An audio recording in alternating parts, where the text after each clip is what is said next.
At narito na naman ang mainit na balita mula sa mundo ng politika pasabog sa Senado. Sa gitna ng mainit na pagdinig, pinahiya umano ni Senate President Tito Soto si Senator Jinggoy Estrada matapos itong magtanong tungkol sa controversial na issue ng pondo. Maririnig sa buong session hall ang tensyon nang bigla na lamang sumabat si Soto at binara ang pahayag ni Jinggoy. Dahilan para magulat ang mga kapwa senador at mga dumalo sa hearing. Ayon sa mga nakasaksi, nagsimula ang komprontasyon ng ulitin ni Jinggoy ang tanong ukol sa umano'y nawawalang budget na konektado sa ilang proyekto ng Kamara. Dito agad kumontra si Soto at matapang na sinabing kompletong dokumento ang hawak ko, huwag mo akong subukan, na tila nagbigay ng matinding dagok kay Jinggoy. Hindi nakapagsalita agad si Estrada at halatang napahiya sa harap ng media at publiko. Kasabay ng tensyon, bigla ring nabanggit sa pagdinig ang lihim na pondo na umano'y matagal nang ikinukubli ni House Speaker Martin Tambaloslos Romualdez. Ayon sa ilang insider, may mga dokumentong unti-unting lumalabas na nag-uugnay sa kanya sa mga nakaw na budget at anomalya sa ilang malalaking proyekto. Bagamat wala pang formal na ebidensya, pinaniniwalaang ito ang dahilan kung bakit lalo pang umiinit ang interpelasyon sa Senado. Sa kabila ng matinding banataan, nanindigan si Soto na hindi siya uurong sa pagbubunyag ng katotohanan kahit sino pa ang masagasahan. Samantala, tumanggi namang magbigay ng pahayag si Jinggoy matapos ang hearing, habang nananatiling tahimik si Romualdez sa mga bagong isiniwalat na aligasyon. Abangan ang masusunod na hakbang ng Senado at kung tuluyan ng mabubunyag ang matagal ng tinatagong sekreto sa loob ng gobyerno. At yan nga ang mga balitang ating pagkakatutukan, at kung bago ka pa lamang sa aking channel ay huwag kakalimutang mag-like, share and subscribe para updated ka sa mga bagong balita dito sa Tatak Pinas.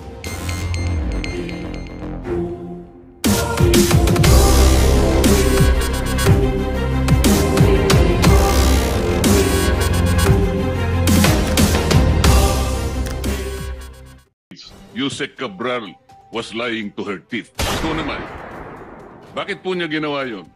Siguro po, meron po siyang tinatago, Mr. Chairman. Hindi lamang po yun. Nagpresenta siya, gusto niya sigurong masiyahan si Senator Soto sa pag-aakala niya noon, Senator Soto kasi is a contender for Senate President. Tinanong niyo ba siya kung si Senator Soto lang ang tinext niya? Sabi niya, Si Director Ramon Yoga po ay nag-leave. Ito po ang OIC. Ako, lahat na lang nagre-resign at nagli-leave. Paano po ba yan, Mr. Opo. Chair? Senator Amy, who's next in line. May papakita lang ako na slide. This will be a test of your credibility. Paki-ano nga yung slide, yung piles of cash na pinakita doon sa House.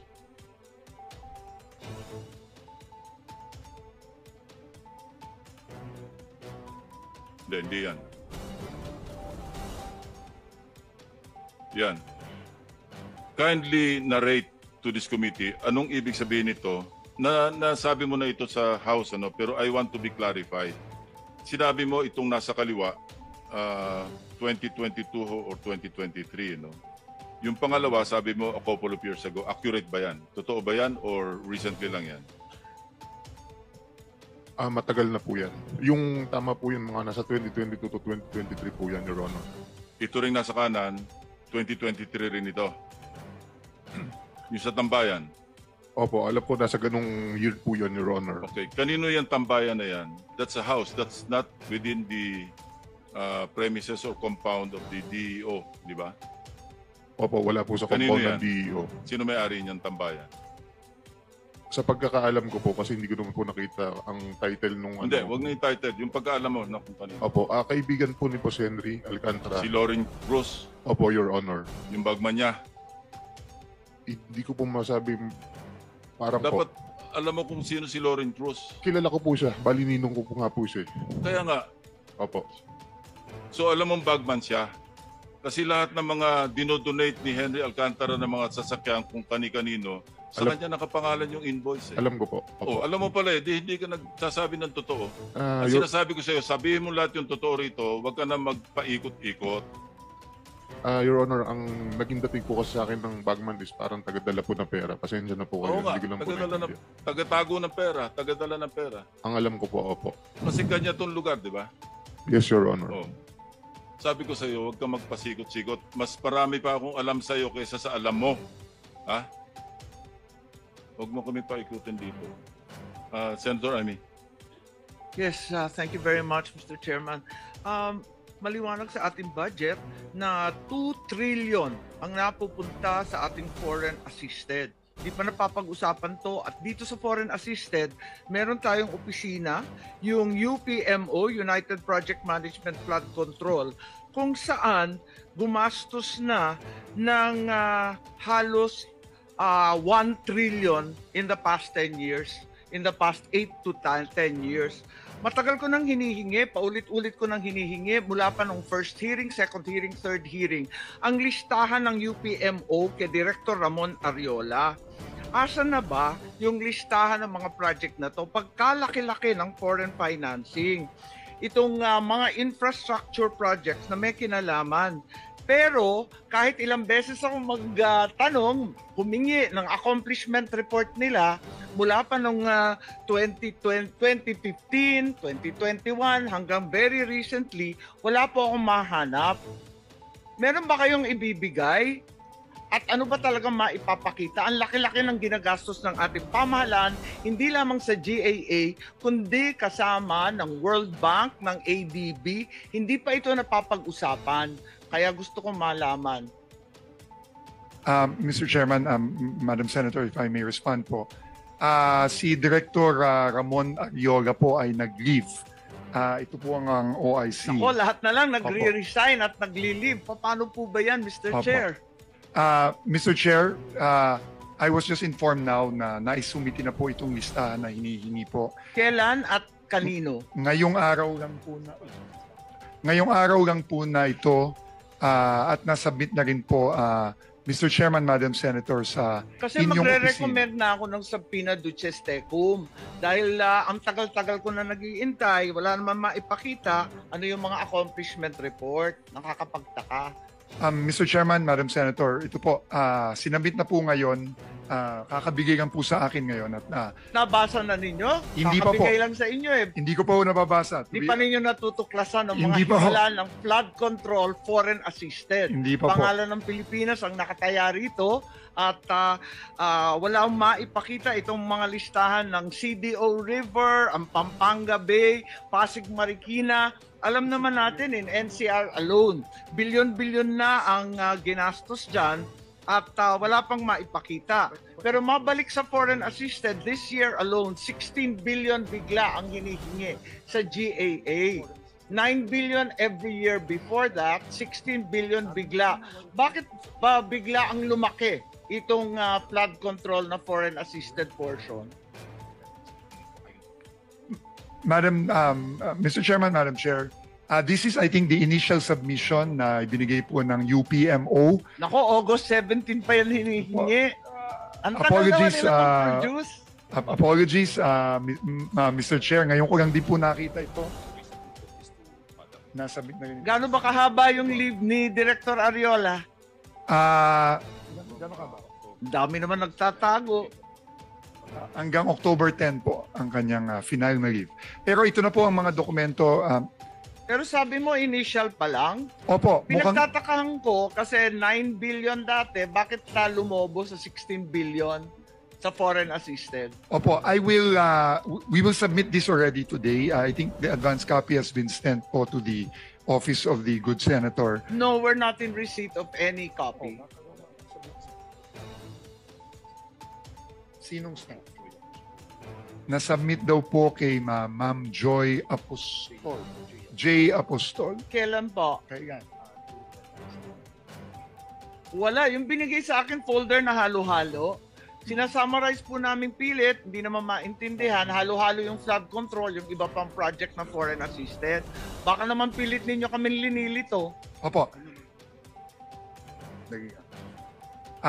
Sinumiti po last hearing daw po itong folder na ito na listahan ng Yes. Opo, lahat ng foreign assisted It's projects. incomplete and jumbled with other projects, nothing to do with the flood control. But nevertheless, it approaches the amount of 1 trillion. Para Flood ma-inspect control rin yan ang po. ating mabuting chairman dahil parang hindi nahahalata, marami ring nauubos na flood control funds dito sa UPMO. at alin talaga ang accomplishment. Kasi dyan sa report na yan, wala naman nasasabi kung completed, hindi completed, on its way, malamang ghost project na naman. Opo. Dito po sa folder na makapal, no, na nandito po lahat ng proyekto, meron pong status na nakalagay. Pero ang sinabi po sa akin ng OIC ng UPMO Flood Control, nasubmit na po itong summary. Summary ito nito. Okay. Ito po ay siguro mas madali pong i-comb through ng ating committee. Kasi maraming nagre-reklamo rin sa sarili kong probinsya na marami sa mga flood control ng UPMO ay talagang ghost project rin. Na ni anino, hindi nakikita, at yung UPMO talagang gatasan, ika nga. At eto nga, nagtataka kami, how are the infrastructure projects of the local government or even of the national government aligned with these foreign assisted projects, because they seem very whimsical and capricious in choice as well. Ang balita, palakasan sa UPMO para makakuha ng milyong-milyong project.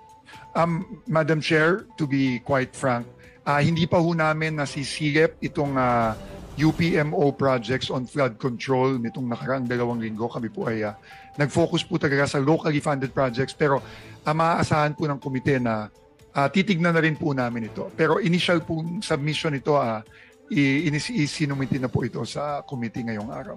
Yes, I'd be very grateful for that, given the Makakaasa po kayo, very Madam big Chair. amounts that are involved. Bilyon-bilyon rin ito at trilyon na kung isusuma total yung mga nakaraan na taon. Sa NCR alone, following on the interpellation of our other senators, meron dito sa Metro Manila lamang 80.45 billion sa foreign assisted. Ang nakalista, ayon sa inyong listahan na binigay na napakagulo, andito yung iba't ibang pumping station, arito rin yung mga Pasig Marikina. Bakit sa kabila ng bilyon-bilyon na ginastos natin dito sa 80.45 billion, bakit bahang-baha pa rin ang Metro Manila? Yun ang tinatanong natin. Di ba may pumping station na? Kindly, that will be your last question, That's Senator correct. Amy. Nababara ba to ng drainage? May issue ba sa interconnection ng mga drainage na to? At alin yung 6? May 6 na sinasabing Metro Manila LGUs na meron ng meron na silang plano. Mr. Chairman, Madam Senator, makakaasa po kayo na we will look into all of these, and these are very important and legitimate questions po that are being asked. By way of warning lang po, outside of my questioning, may suggestion lang po ako kasi nabanggit yung tungkol sa LGU. Ako po galing sa LGU, pagkatagal-tagal kong governor, nais ko sana isuggest lamang bilang IMI solution na imbes na approval, kasi natatakot ako, bakaltasan palalo ng LGU. Nung governor ako, may mayor ako at barangay captain, minsan talagang humihingi. Hindi ko talaga mapigil. I'd suggest na unang-una, dapat may notice to LGU of the project. Ikalawa, planning, consultation kasama yung LGU. Ikatlo, imbes na approval, close coordination with the LGU. Thank you. concerned. Thank you, Senator Marcos. Senator Marcoleta is recognized. Thank you, Mr. Chair. Secretary Vince, naniniwala ka ba na ang bulok na sistema ng DPWH na pinagsasamantalahan ng napakaraming tao ang problema natin ngayon? Tama po kayo. Naniniwala po ako. Kahit na magpakulong pa tayo ng napakaraming contractors. Halimbawa, 1 milyon na contractors at sa mga opisyalis ng DPWH, pag hindi natin nakorek ang sistema, walang mangyayari. Partially agree po, Mr. Chairman, pero tingin ko importante din po na maipakita natin na may mananagot, dahil po tingin ko ang isa sa pinakamatibay na deterrent sa nakikita nating nangyari ngayon is matakot po na may consequence po ang mga krimen na ginawa. Kasi po kung wala pong consequence, makikita po natin na ulit-ulit to. Pero tama po kayo. Kaakibat po nito, kailangan po ayusin din po ang sistema para hindi na po maulit ito. Pero kung ang mga nahuhuli mo, na ipapakulong mo, mga butete at saka mga sapsap, wala rin mangyayari, tama? Tama po. Kailangan Tama po. malalaking isda ang mahuli natin. Tama po, Mr. Chairman. Alam po ba ninyo kung ibig sabihin ng PCMO? Opo, ito po ang project monitoring system na dapat ay gumagana sa loob ng Department of Public Works and Highways. Alam po niyo yung MYPS? Ito po yung, ngayon ko lang po na-encounter, pasensya na po, Mr. Chairman, pero sinabi po ng, Multi-year Year project programming. scheduling. yes, ito po yung si schedule at pagpaplano ng mga iba't ibang proyekto over a longer period po. Alam po niyo yung Survey 123. Alamin Alam ko po, niyo yung Mr. Chairman. RBIA. Hindi ko po alam, Alam alamin po ko po. niyo yung SDM4. Hindi ko din po alam yun. Ang problema po kasi ito yung mga sistemang ginagamit ng mga kawatan sa inyong departamento. Sabi ko nga, kung puro sap-sap at mga butete lang ang pakukulong ninyo, walang mangyayari. Agree po ako, pero sana po kung makulong po natin itong mga sapsap, sana po magaman din po natin kung Hindi sino po yung yun mga ang nasa layunin taas. ng kumiting ito. Hindi sap-sap, hindi butete ang aming hinahanap. Agree po. Yung malalaking isda para matigil po ang mga kawatan. Agree po, Mr. Chairman.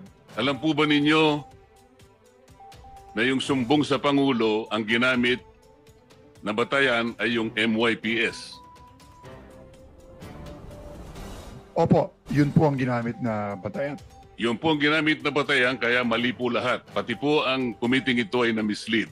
Alam po nyo kung bakit? Po, Mr. Chairman. Ang MYPS po, ang ginamit dyan, puro initial na coordinates. Sana wag ka nang binubulungan muna niyan para na...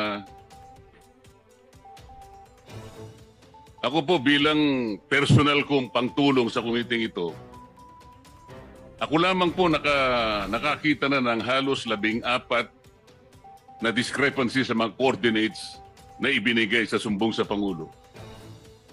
Naniniwala po ba kayo? Mamaya bibigyan ko kayo ng kopya at ibibigay ko rin sa komite ang 15 proyekto na mali ang coordinates. Posible po yung sinasabi ninyo, Mr. Chairman, na may maling coordinates. Nakikita na rin po namin yan ngayon sa ongoing investigation namin. Mr. Yung sumbong sa Pangulo ay mali at ang nakikita ko po riyan halos 100 o isang libong proyekto mali ang coordinates. Ibig sabihin, kahit ano pong gawin yung pag-iimbestiga, kapag hindi po ninyo sinolusyonan ito, lalo po kayong malalagay sa misleading situations. Naniniwala po kayo? Naniniwala po ako. Kailangan pong solusyonan ito at ayusin itong mga sistemang ito. Ang PCMA po ang sinasabi nila, geotag at real time. Hindi po totoo yan. Naniniwala po kayo? Opo, Mr. Chairman. Kailangan po ninyong makita yung kabulukan ng sistema. Kaya po kanina nalulungkot ako sapagkat wala dito si Yusek Cabral. Alam po ba ninyo na si Yusek Cabral ay nag-text kay Senator Soto? Opo, nakita ko po yung privilege speech po ni Senator Lacson na pinakita yung text message. Concentrate po tayo sa text niya kay Senator Soto. Yung po'y ginawa niya nung kami po ay ma-proclaim bilang senador. Tinanong po ba niyo siya kung bakit niya ginawa yun? Opo, tinanong ko po siya. In fact, nung una ko pong siyang tinanong, sinabi po niya wala siyang communication kay Senator Soto. Na hindi totoo. Well, clearly po, hindi po totoo dahil lumabas po yung text message at kinonfront ko po siya ulit at nagpaliwanag po siya na sinasabi po niya, siya po daw ay nagtatanong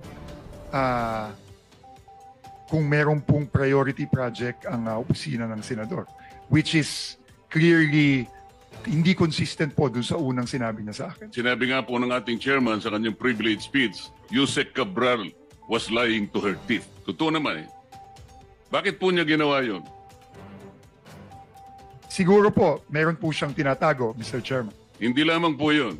Nagpresenta siya, gusto niya sigurong masiyahan si Senator. May I be allowed to ask a question?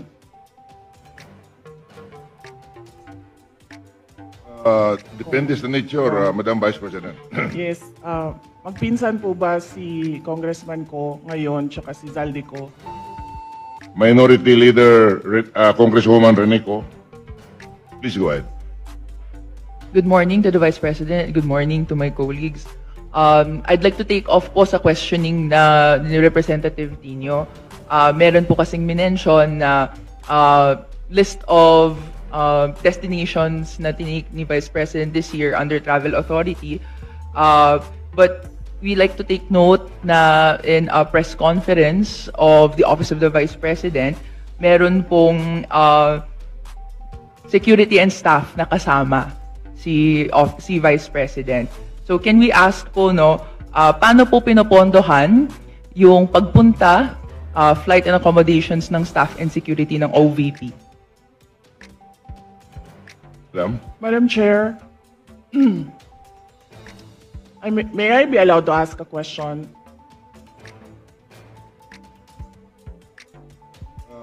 Depende sa nature, Madam Vice President.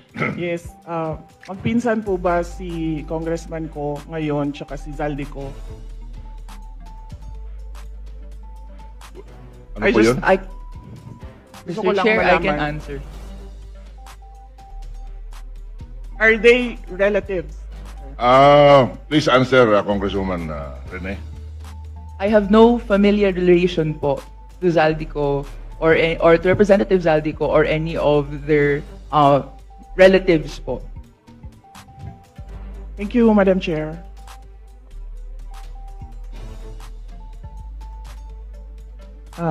Let me just look for Please go ahead, ma'am. Look for the slide. So, Madam Vice Chair. President, please go ahead. Yes. So we are talking about international travels, as of July 31. So for two travels in Southeast Asia, for the security, it's 474,646.93 pesos.